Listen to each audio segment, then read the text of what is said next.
Well, welcome back, everybody. This is Sports Talk Live with your host, Nick Burt. It is Monday, May 22nd.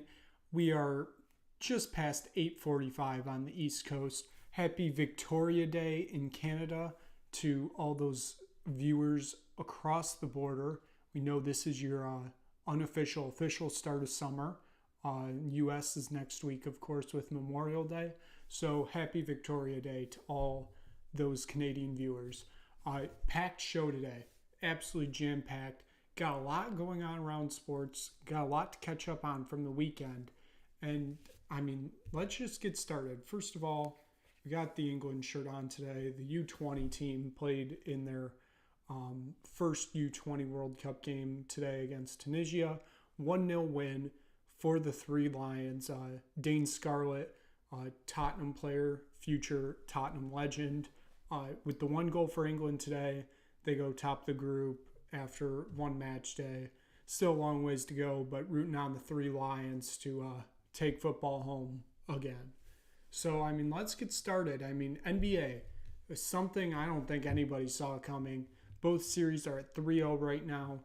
The Nuggets game just tipped off in LA, which that would be a 5:30 tip-off, I believe, in LA. So, that's what happens when you're dealing with time zones and trying to make everything standard. But I digress. We are not here to talk about time zones. We are here to talk about how the Nuggets and the Heat are just absolutely dominating both of these series. It's honestly unbelievable. I know when in one of the first videos, it was just the start of the series, I said that both of these series are going 6 or 7 games. I don't see either of them being a blowout. Guess what? Both of them have been a blowout.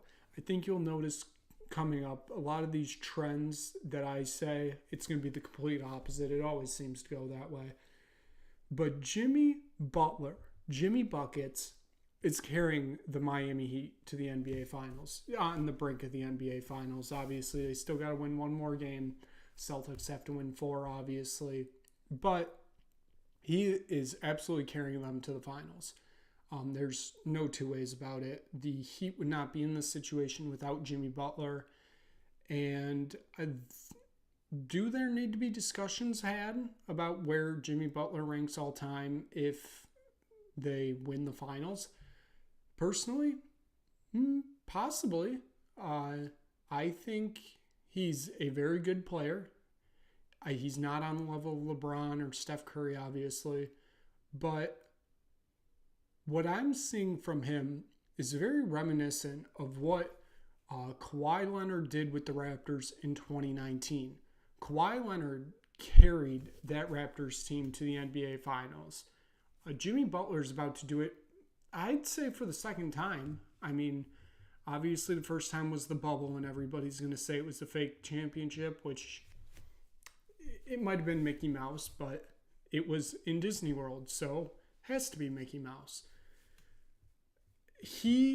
Jimmy Butler, can cement his legacy by winning the title here in this finals. It's going to be difficult, especially if they play the team that's up 3-0 in the series, the Denver Nuggets, but I 100% believe Jimmy Butler can put his name top, I'll say 15 all time if he wins this title.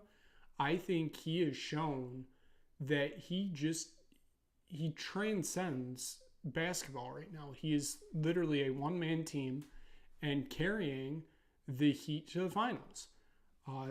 Everybody thought the Celtics team was going to just walk over them. The ESPN Basketball Power Index, I believe, gave the Heat a 7% chance of making the finals to start this series, and now here we are, and they're still giving them the Celtics like a 70% chance to win. I think it was either game 4 or the whole series. I think it was just game 4, which makes sense, but just absolutely wild what the Heat are doing right now. They were an 8 seed. They had to play in the play-in, and they are now 1 win away from the NBA Finals and 5 wins away from lifting the Larry O'Brien trophy. Just absolutely crazy things happening in South Florida right now. On the other side of the bracket, like I said, the Nuggets-Lakers game just tipped off. So obviously, with us being live right now, we will not know if the Nuggets sweep tonight. But, I mean, this Nuggets team they look like they have that it factor. I said in a previous video that I think they have that killer instinct. I think that they finally have all those pieces that they need to win the finals. I also mentioned previously that the last finals they ever made it to was like the 1979 ABA finals, where they lost to, I believe it was the New York Nets at the time. This Nuggets team is just like kind of with the Heat. They're just on a different level right now. Jamal Murray, Nikola Jokic, both, I mean, I wouldn't say they're carrying the Nuggets there because the Nuggets, I mean, they just look like a complete team right now. But, I mean, Murray and Jokic are just levels above almost anything the Lakers have right now. And that's surprising to say because, I mean, the Lakers still do have Anthony Davis and LeBron James. But, I mean, the Nuggets just look absolutely amazing right now. Now, obviously I said, I think the Lakers will give them a chance, or give them a test, I should say. I mean, they have, but they haven't.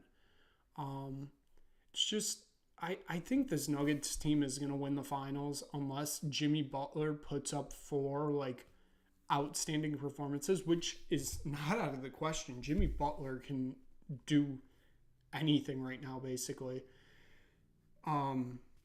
It's just this Nuggets team. I think they have what it takes to finally win an NBA title. And, you know, very happy for those fans in Denver. I mean, they've watched some really bad basketball over the years. They had Carmelo Anthony and didn't really do anything with him. I mean, they did, but they didn't. They didn't get to these levels. But, I mean, the Lakers, I just don't know what's happened between the previous 2 rounds and this round. They just look like they look spent and run out. And I think that's probably a big factor. When you have a team that's basically, on average, one of the oldest in the NBA, that fatigue factor is going to set in when you're starting to get to these later rounds. I'm surprised it didn't set in Golden State series, to be honest. Like I said, the youth of the Nuggets and the talent of the Nuggets is carrying them to this finals over the Lakers, I believe. At the time of recording, obviously, like I said, the game just tipped off.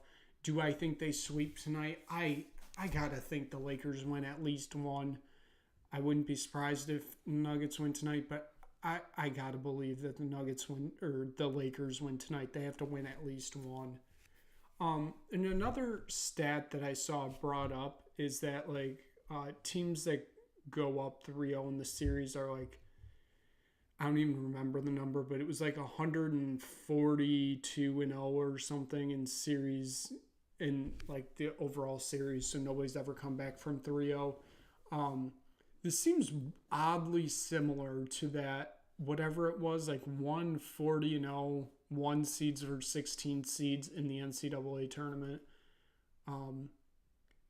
It seems like an anomaly right now that they've gotten this far without one happening. So it also does seem like we're starting to get to that point where a team might actually come back from 3-0 down and win a series. Do I think it's going to be the Lakers or the Celtics? I don't think so. If I had to pick one, I'd probably say the Celtics. I just think they're the better team compared to the Lakers and have a better shot of doing that. But I don't think it's going to be either team. I think our finals are set. It's going to be South Beach versus the Mile High City, 2 very different cities. It's going to be an extremely interesting NBA Finals to watch. Let's just say that the sweeps get done and we're done tonight and tomorrow. I believe the NBA Finals don't start until like June 4th or 5th. So that's almost like a week and a half break for these teams. So it's going to be really interesting momentum-wise to see how that plays out. And, I mean, you can't ask for more than good basketball right now. Obviously, some of the games haven't been good and been blowouts, but overall, I think we're getting really fun basketball right now, I'd say. So moving on to the other playoffs, the Golden Knights and the Panthers, both up 2-0 in their series right now. The Panthers are playing right now. It is 0-0 at the end of the first period. And all 4 games have gone to overtime so far. First time in NHL history that that's happened. The NHL, it's just a complete regular season NHL and postseason NHL are 2 completely different animals right now. It's never been more evident, I think. The talent level is just so much higher, I'd say, compared to the regular season. It's just more entertaining to watch, I'd say. I feel like the stakes are more heightened, and you can feel that in the games. Like I said for game 2 with the Hurricanes-Panthers series, I said I feel like that's a must-win game for the Hurricanes. And, I mean, they took it to overtime, and, I mean, there were some people worried that we were about to head to 4 again. But Matthew Tkachuk got it done quick. He and goaltender Sergei Bobrovsky really carrying the Panthers right now. Bobrovsky's really in the Hurricanes' heads, and you can tell because, I mean, he's making saves that I haven't seen him make in a long time. I mean, you got to go back to probably when he was in Columbus when he was making saves like that. So that's 2, 3, 4 years ago. I don't remember when he signed that contract for Florida, but it was in that time range. And it's both of these series have been really entertaining to watch. I don't know if it's because all 4 games, I should say, have gone to overtime. It's just been all 4 teams seem evenly matched, and they seem perfectly matched with their opponent. Obviously, with the Golden Knights, that was home ice advantage, I'd say. It wasn't the same for the Hurricanes, obviously, because they lost both their home games. So I can't even say that, the home teams won both times, but now we're on the road. We'll see how this plays out. I mean, obviously, we'll see how it plays out for the Golden Knights, but over these playoffs, I think home ice advantage is a thing, but it can be easily overcome. I don't think it's like the written in pencil loss that it used to be. I'd say 10, 15 years ago. Felt like sometimes when you went into a building, you knew it was probably going to be a loss. And if you could get to overtime, that might be enough. And then you just hope luck of the puck, you get a goal in overtime and you run out of that building with a win. It's just home ice advantage doesn't seem like what it used to be. I think it's because teams are more evenly matched than they have ever been. Obviously, you have the teams like the Coyotes and the Blackhawks and the Ducks.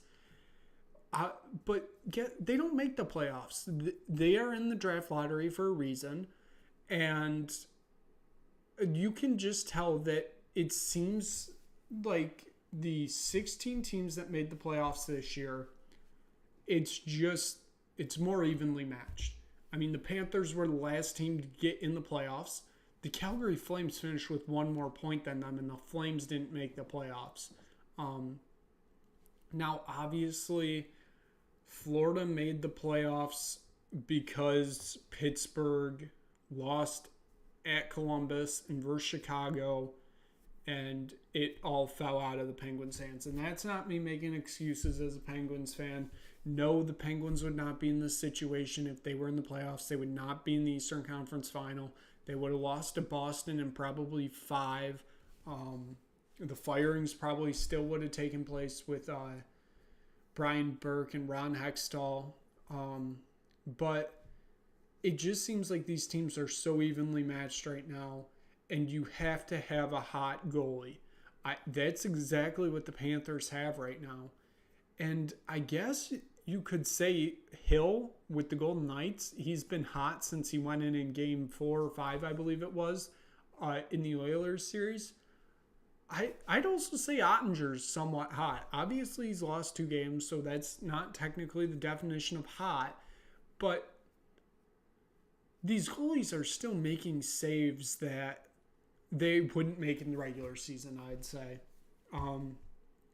I think it's just really been entertaining to watch this playoffs. I said in my predictions, I believe I thought it was going to be Golden Knights, Hurricanes. I'm not writing the Hurricanes off yet. Like I said, it's still 0-0 at the end of the first period today, as we are live. If the Panthers win tonight, it's obviously series over most likely. Hurricanes might win 1, but it feels like it's Florida's to lose at that point, kind of like it did with the Toronto series. But Carolina 100% isn't out of this yet. If they win tonight, I think they are very much in it.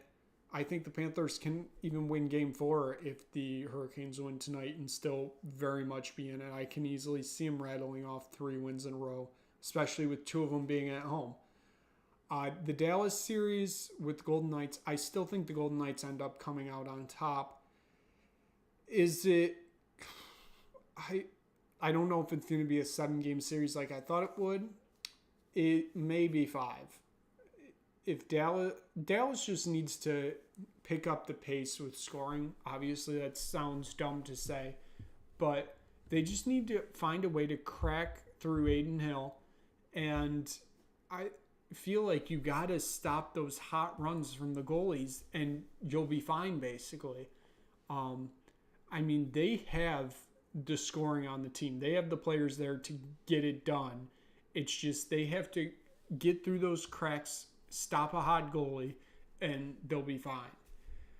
So I'm still going to stick with my prediction of Golden Knights Hurricanes as the final, but as the time keeps ticking down in this Panthers game tonight, it may start floating towards that Panthers are going to win this series type vibe. So other news coming out of the NHL today. The Pittsburgh Penguins were granted permission to talk to Kyle Dubas. Obviously, he just got let go from the Leafs organization on Friday. It feels like much longer ago, but it was only Friday. And it's going to be interesting to see how this plays out. It seemed like the Penguins were already down to 3 or 4 finalists, and they were starting to go through those second round of interviews, starting to put things in order to make a hire. And then Dubas was fired, let go. And now it seems like everything's on hold with that until they speak with Kyle Dubas. I mentioned in the video on Friday when we were talking about his let go-ness that I 100% want him as the Penguins' next GM. I still don't think he takes it. I feel like he really does want that year off. But also, wouldn't 100%, or I wouldn't be surprised if he took this job just to spite the Leafs after all of this. And yeah, it's going to be interesting to see how this plays out, because obviously if the Penguins were granted permission, that means there's some interest, I'd say, in both sides. I don't think Dubas takes it. I think he sits out a year, waits to see what happens with the Senators, the sale of the team, what the new owners want to do with Pierre Dorian at GM, and then move from there. Because I think he might just want to stay in Ontario and go to Ottawa. Ottawa has the brighter future than the Penguins. I know the job's not open right now, but he's immediately a front runner if the job does become open. The Senators' future is much more bright than the Penguins. The Senators are, I'd say, 85% through their rebuild right now. The Penguins are just starting. And even then, they might not be starting because they still got the core three. They're still very much up there in age. Are they going to make one more run at the Cup? I don't think they can. I think with the way the cap is and some of the terrible contracts that are on this team, I don't think we can make another Cup run. But I think if you're Kyle Dubas, you don't take the Penguins job. If you want a challenge, you take the Penguins job. But if you want wins in a Cup, you wait for a job like the Senators to open up. With that being said, like I said, I still very much want Kyle Dubas hired for the Penguins job. General managers are... I read an article that said they're baffled that the Leafs let him go because he's still one of the best GMs in the league right now, I'd say. And, obviously his contract was up. We don't really know what happened behind the scenes within that window of the press conference on Monday and him getting fired on Friday. I guess we'll see what happens. The Penguins, Fenway Sports Group, the owner of the Penguins, maybe they just throw a bag at Dubas and, Kyle Dubas is the next head coach, general manager of the Penguins. I guess we'll see what happens. I feel like it's going to be at least a week and a half, 2 weeks before final decision. And yeah, I guess we'll keep you updated here and we'll just keep going. So, next thing I want to talk about, story came out yesterday. Pete Thamel saying this Big Ten TV deal that was signed, 4 months ago, 5 months ago, is just in complete shambles right now. So it's mostly revolving around the NBC contract. So for those that don't know, the NBC part of the deal was to have a slot in prime time, 7:30 kickoff. They get one Big Ten game a week. I believe they'll get a few others on Peacock. But the main part of it was that 7:30 game on NBC. And it would go through the end of the year. Some of the big schools in the Big Ten, Michigan, Ohio State, and Penn State, are really pushing back on having a 7:30 kickoff game in November, which completely makes sense. If you've ever lived in the Midwest, it snows. There are blizzards. It's very, very cold at night. Are you going to really have, because if you think about it, most of the Big Ten, the big schools at least, have some of the biggest stadiums in college football. You really going to have 75,000, 80,000, 90,000 people sitting outside in 20-degree blizzard temperatures at 7:30 on a Saturday when they're going to have to also drive home most likely? That's why the Big Ten really doesn't have night games in November, because they know that the weather is absolutely terrible in the Midwest. So I don't know if NBC thought maybe in a year this package basically becomes USC and UCLA home games for the month of November. But obviously this year they've announced one game so far. They've announced two games, but they've announced one game in November. It was the Michigan State-Ohio State game that is on November 11th or something like that at the Horseshoe in Columbus. I guess we'll see how it plays out because I'm sure, with money involved, things will get figured out. But, I believe these three schools also pushed back against hosting those Friday night games that the Big Ten sometimes have, and that's why it's always stuck with Illinois or Rutgers or Maryland hosting a Friday night game on FS1 for some reason. We'll see how it plays out. Another big part of this was that Kevin Warren, the now former commissioner of the Big Ten, now works for the Chicago Bears. He just awarded NBC the Big Ten title game in 2025 when he actually can't do that.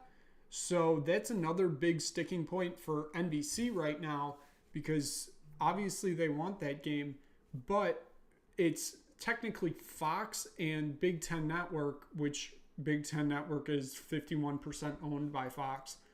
They own the rights to that game, so they would have had to agree to give that to NBC. Now, the interesting thing is CBS is getting the Big Ten title game in 2024, and there seems to be no worries about that. It all seems to be with the NBC contract, and it's not technically finished yet. So basically, from what it sounds like, Kevin Warren left like a half-baked project in the commissioner's office for the new commissioner of the Big Ten, and now it's his problem to figure out. I can't say I'm surprised. That sounds like a very Kevin Warren thing to do, is just to, say, hey, I did something, and then immediately walk out. And that's kind of what he did. He signed this gigantic media rights deal with Fox, CBS, and NBC, made it like his crown jewel alongside bringing in USC and UCLA, and then hit the road for I believe it was like the president of the Bears job. Kevin Warren's just always seemed like a weird guy, but he just walked for the Bears job, I guess, because they weren't actually going to extend his contract, apparently, with the Big Ten. He was looking out for himself, so good for him, but we're going to see where this deal goes. I'm sure there's going to be more news about it. Another interesting tidbit in the article was that Penn State and Michigan State will be playing on Black Friday. That's kind of out of nowhere. I don't know how I feel. I know how I feel about it. When I read it, I asked myself, what are we doing? Why are we making the people of the United States of America watch Michigan State, Penn State on national TV in prime time, most likely? I'm assuming it's prime time because it was mentioned alongside with the NBC contract, so I'm assuming that it was for NBC. Why are we having Michigan State and Penn State play in prime time on Black Friday? Like, the Woodshed, as they like to call it, I hate the name, just call it Spartan Stadium. There's going to be 10,000 people at that game. The student section is going to be dead. There'll be 15, 20 people in it because it's a holiday. Well, it's technically a holiday. It's the day after a holiday. No students are going to be on campus. Maybe like your international students or like some students that couldn't make it home. That's about it. I don't get the decision, honestly. Maybe if the game was like at noon, it would make more sense. But like I said, it was being mentioned alongside the NBC contract. And since the NBC contract is for 7:30 kickoff games, I'm assuming this game's at 7:30 for some reason. Or else, it might be a 3 o'clock kickoff and then it's going up against Dolphins and Jets on Prime Video. Again, another what are we doing decision by the Big Ten, and I don't know. We'll probably figure out more. Maybe this was just like something that was getting cooked up and now isn't going to happen and they'll still play on Saturday. We'll see how it plays out. Because usually the Friday game on Black Friday for the Big Ten is Nebraska-Iowa. So kind of surprised that they changed that up there. Another thing with Big Ten today, John Rothstein reported the Gavitt Games matchups.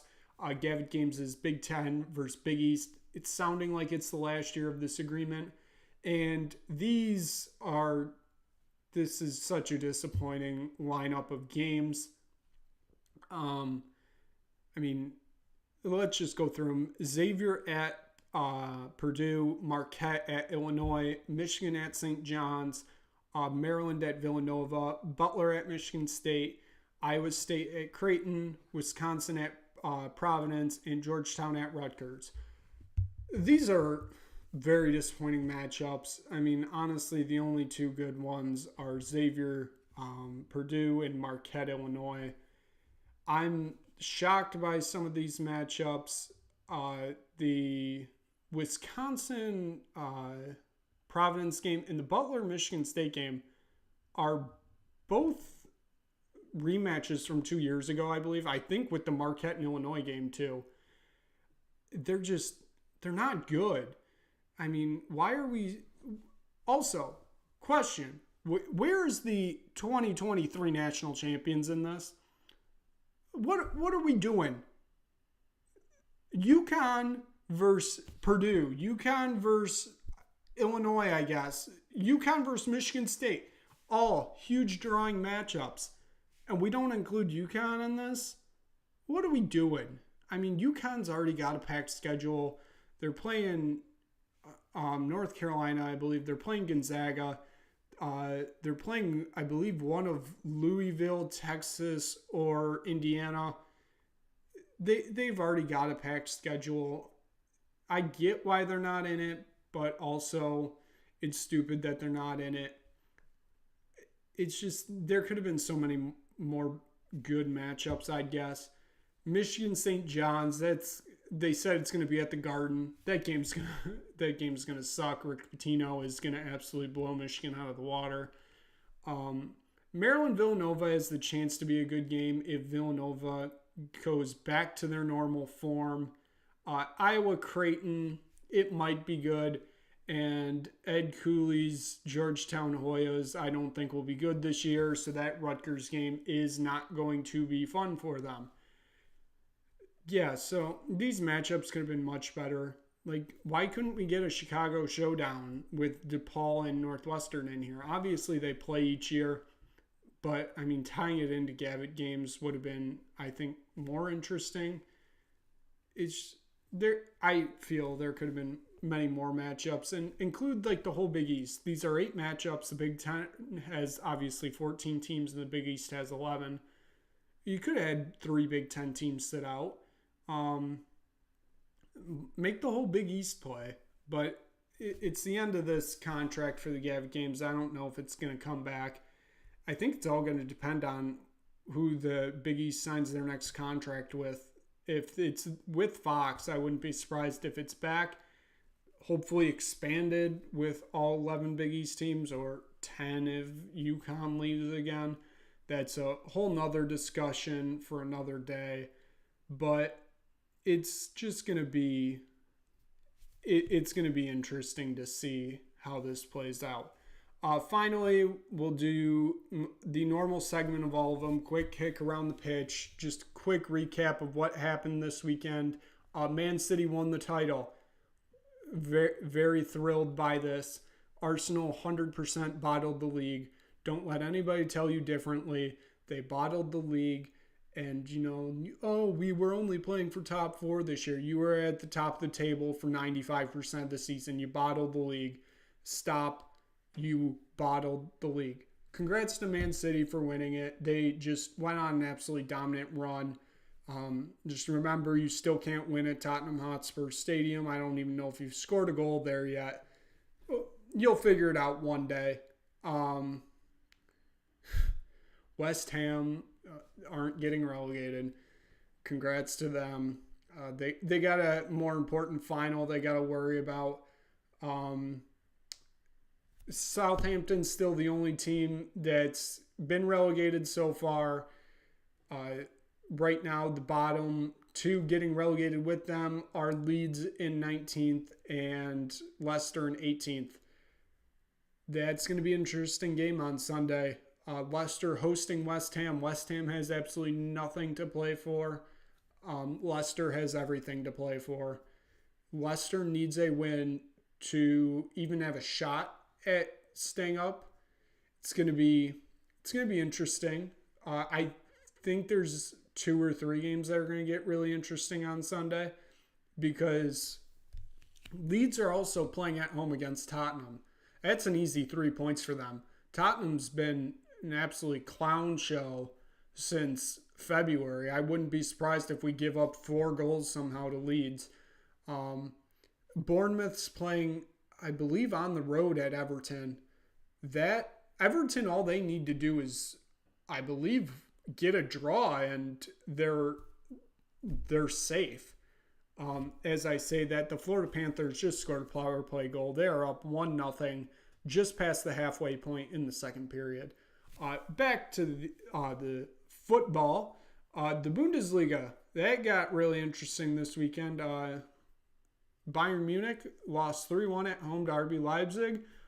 They are now in second place in the Bundesliga with 1 week left. Dortmund won on the road as Augsburg. It's gonna be an interesting Saturday, I believe it is.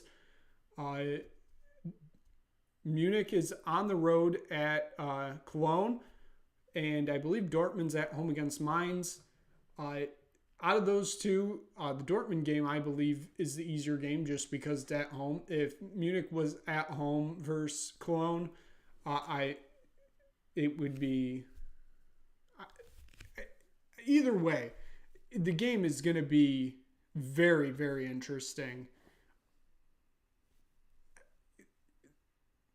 Munich, they've won the title the last 11 years. For them to lose it basically by choking away the league to RB Leipzig, which, okay, Leipzig's still in third place, but the difference between third place and second and first is just such a gap in Germany that it was still a shock for them to lose. I believe it was 3-1 was the final score. So for them to lose it after winning 11 straight titles, it's just absolutely insane. So looks like we're in for a changing of the guard in Germany, even though Dortmund hasn't been good this year. Like, this has just been a very, very bad year for Munich. I mean, I think the real downfall started with the firing of Nagelsmann, which at the time was still a shocking decision. I think it's still a shocking decision now. We'll obviously see where Nagelsmann goes in the summer. He may not go anywhere. He may stay collecting his checks from Munich for sitting on the couch and just watching games. So, I mean, that's the dream for anybody, I think, is to get paid millions of dollars to sit on the couch and basically do nothing. We'll see. Out of the two leagues that are finishing up on Sunday, or this weekend, I should say, the Bundesliga is a much more interesting one with the title race. The relegation race in the Bundesliga also very interesting. I believe there's like 2 or 3 teams that are still have a chance of getting the automatic relegation, and then the position above, so that would be 16th, I believe, because it's only an 18-team league. 16th goes to a relegation playoff against third place team in the Segunda Bundesliga. There's a lot that can be changed on Saturday between that. The only confirmed thing is Hertha Berlin is officially down. They will finish last in the Bundesliga this year. They believe their last relegation was 2011-2012 season. They bounced back the next year. I wouldn't be surprised if they do that again next year, bounce right back up. But there's a lot that needs to go, a lot that needs to change at that club. It's just an absolute mess right now. And then we had some incidents in Spain this weekend in La Liga. Vinicius Jr. Subject to racial attacks by the Valencia fans. Just absolutely awful to see. Has no place in football. It keeps happening to him in Spain, and they just don't seem to care. The higher ups in Spain don't seem to care. It's just absolutely terrible to see. You don't want to see anything like that happen in football. It's just, there's no room for it. I wouldn't suggest that he goes to a different league because he'd be very much better treated in a different league. But I feel like you're at the biggest club in the world in Real Madrid. He's one of the best players on the team. You can't just give up like that. And I think Real Madrid have said that, we're not giving up on this, And, credit to him for that. He got sent off in the game too for basically pointing out which fans were racially abusing him. What a absolutely stupid decision. Because now I believe that I don't remember if the La Liga is like the Premier League where it's a 3-game suspension or it's 1, but he still will be suspended, which is beyond me. But I mean that's La Liga for you. And then nothing. Italy today, Juventus had their 10-point deduction reconfirmed after their 10 points being reinstated about a month and a half ago. They had them retaken away, which dropped them down to 7th, which is not a European position. So there is a chance that Juventus does not have European football next year. Of course, there's going to be probably another appeal, and the points will be put back on, and then they'll be taken off again. It's just an absolute mess in Italy right now. But as of now, Juventus is not in a European position. They lost 4-1 to Empoli today, which is just not a game you can lose. Especially, I don't remember if they're on their last week. I think there might be 2 weeks left. But you can't be dropping points at this point, especially with the 10-point deduction, because they were coming into today, before the points deduction, I believe they were 2 points off of second. They are now, I believe, 2 points off of 6th, which would be a Conference League position. And then France, nothing really happened in France. So that's it for today. That is the end of tonight's stream. We covered a lot of ground. A lot of interesting things happened. We'll be back most likely on Wednesday. We may have 2 basketball series that are over, and we'll be previewing an NBA Finals. Like I said, I doubt it, but we'll be back. Thank you for watching. Just thank you so much, and we will basically talk again on Wednesday.